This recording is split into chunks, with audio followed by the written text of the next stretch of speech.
আমার ভাগে চা কম পড়ছে তাই কোনোভাবে মানতে পারি না, এর লাগিয়া প্রকৃতির পানি দেওয়া বাড়ায় লইলাম।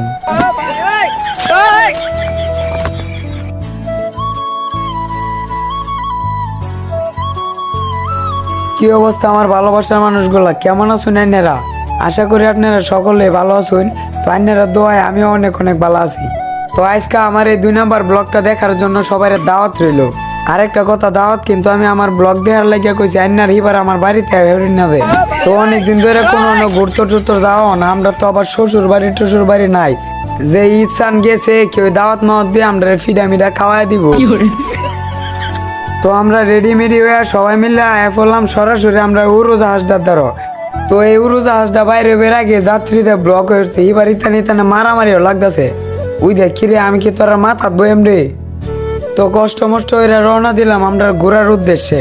আগে তাই কেউ প্ল্যান ছিল না যে আমরা কই যাইম। পরে একজন কইলো যে মালিকখালী নামক জায়গাটার মাঝে নাকি একটা জিরাতা নামক পার্ক আছে। পার্ক বলতে গেলে এক ধরনের রেস্টুরেন্টের মতো নই। তো আমি শুধু নাম ওই শুনছি, কোনো সময় যাই নাই, আজ যা ফার্স্ট টাইম যাইতাছি। তো আস্তে আস্তে যখন সামনে গেলাম পরে মোড়ের মাঝে দিয়ে অনেকটা মানুষ। তো মানুষ দেখে আমরা সবাই নাইমা দাঁড়াইলাম আর একজন জিগাইলাম যে ভাই কি হয়েছে এই জায়গায়। পরে ভাই বললো যে হুন্ডা দিয়ে একটা বাচ্চার অ্যাক্সিডেন্ট হয়েছে।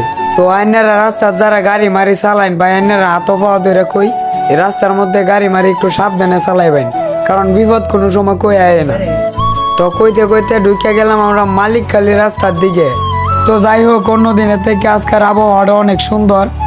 আর শহরের বাইরে আইনারা যারা ভিডিওটা দেখতেছেন আইনারা তো সারাদিন বিল্ডিংয়ে সিফা চাওয়া তা হইন, বালা মতো একটু গাছপালার নিঃশ্বাস লইতে রইন না। তো কইতে কইতে আমরা পড়লাম একটু সামনে, আবার আমরা লাগে না এক জায়গায় কেন অপেক্ষা হতেছে।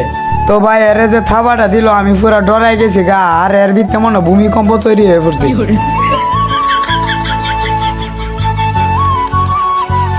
তো আমি এখন ক্যামেরাটা ঘুরাইলাম আমার আরেক হিরো আলম বন্ধুর দিকে।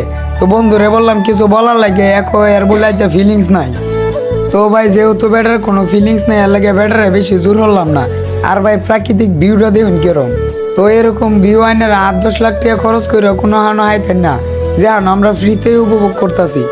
জানি না পার্কের উদ্দেশ্যে রওনা দিছি, পার্কটা কেরম হয়। তো আমরা গাড়িতে নামে হাঁটতে হাঁটতে পড়লাম সেই পার্কের সামনে। সামনের দিকটা মোটামুটি ভালোই লাগছে, তার চেয়ে বেশি ভালো লাগছে এই যে ডিমটার মধ্যে জিরাতা রেস্টুরেন্ট লেখা ছিল। তো কইতে কইতে আমরা পার্কের ভিতরে ঢুকলাম, সাইডে দেখলাম 2টা কাউন্টার, যেখান থেকে আপনারা চা কফি যার যেটা মন চা অর্ডার করতে পারবেন।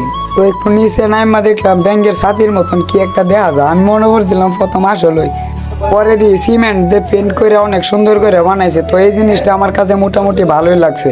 সবাই মিলে ভিতরে ঢুকলাম আর এই 2 বলদের দোলনার মাঝে বসেছে ফুলান্তের মতন।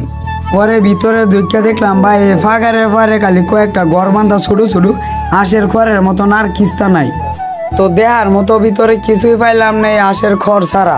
আর প্রত্যেকটা হাঁসের খড়ের ভিতরে একটা ওইরা কবুতরের জোড়া বয়ে রয়েছে। তো কবুতরের জোড়া কেন অবশ্যই বুঝছেন, তার ভাঙ্গায় কর কোনো দরকার মনে হতাছি না।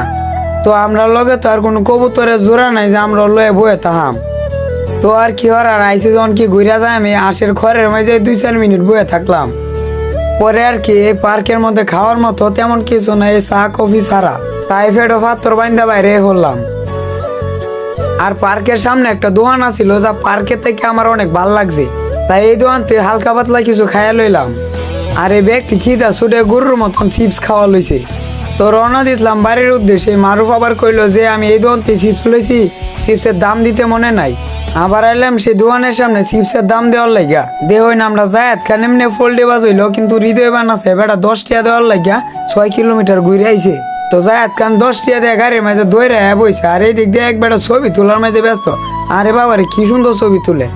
তো রওনা দিছিলাম বাড়ির উদ্দেশ্যে, আবার হঠাৎ করে বৃষ্টি নামে উঠছে। বৃষ্টি কি আবার সাধারণ বৃষ্টি নামছে, সিধা ঝর্ণার পানি পড়তেছে। আর কইতে কইতে বৃষ্টিতে মোটামুটি সবাই কম বেশি ভিজে হয়ে গেছি গা। তো কোনো দোকান টোকানও ছিল না যে খার হয়ে একটু বাঁচাম। তো আর কি করার, দৈরা যায় ভিজা শরীর লয়ে একটা ভাঙ্গা ঘরের ভিতরে ঢুকলাম। ভিজা শরীর লয়ে সবাই দাঁড়াইছিলাম, যাক মোটামুটি ভালোই লাগলো। এদিক দিয়ে জায়াত খান বৃষ্টির মাঝে দৈরা বাইরে এলো আর কইলো তোরা দাঁড়া, তোরা লাগে একটা জিনিস আনতাছি। তো জায়াত খান দৈরা যায় বৃষ্টির মাঝে আমরা লাগে ভিজে চা লয়ে আইছি। প্রথমে জায়াত খান রে কইলাম কিরে ভাই অত্তা চা আনছস কে রে? ও মা একটু পরে দি দেখতে না আমার তুই চা বিলা হেলতাছে। আরে বাবা রে চা দে ওই না একটা ভাতের মতন খাইতাছে সিধা। আইনেরা তো জানুই যে আমার কমে ফুসে না, তাই প্রকৃতির পানি নিচে আমার চায়ের কাপটা দিয়ে দিলাম, আল্লাহ চায়ের কাপ ভরতে থাক প্রকৃতির পানি বইরা। আর ইতানে সাহাজিম বাগাইতেছে লাগে, ইতানে প্রতিযোগিতা দিতেছে। বাবা রে বাবা রে বাবা, কিরে তোরা মুহ কি ধরনের রে, গরম চা কিংবা গাছ? বাবার ইতানে ফার্স্ট ইয়ার চা জমিদারের মতন 3 ঘন্টা লাগে খাইতেছে। তো ইতানে চা খাওয়া দেখতে দেখতে আমার চা জুড়ায় পানি হইতেছে। তো যাই হোক, কার মতে কেরম লাগছে জানি না, কিন্তু পার্কে থেকে আমার এই জায়গা খারে চা খাওয়াটা সবচেয়ে ভালো লাগছে। তো এই যে একটু আগে কইছিলাম না যে আমার কমে ফুসে না, এই জায়গাখানে আবার আমার ডাইলে দিতেছে। তো আমার ভালোবাসার মানুষগুলো, আজকের ব্লগটা এই পর্যন্তই। জানি না কার কাছে কেমন লাগছে। যদি ভিডিওটি ভালো লেগে থাকে চ্যানেলটি সাবস্ক্রাইব করে অবশ্যই পাশে থাকবেন। ধন্যবাদ।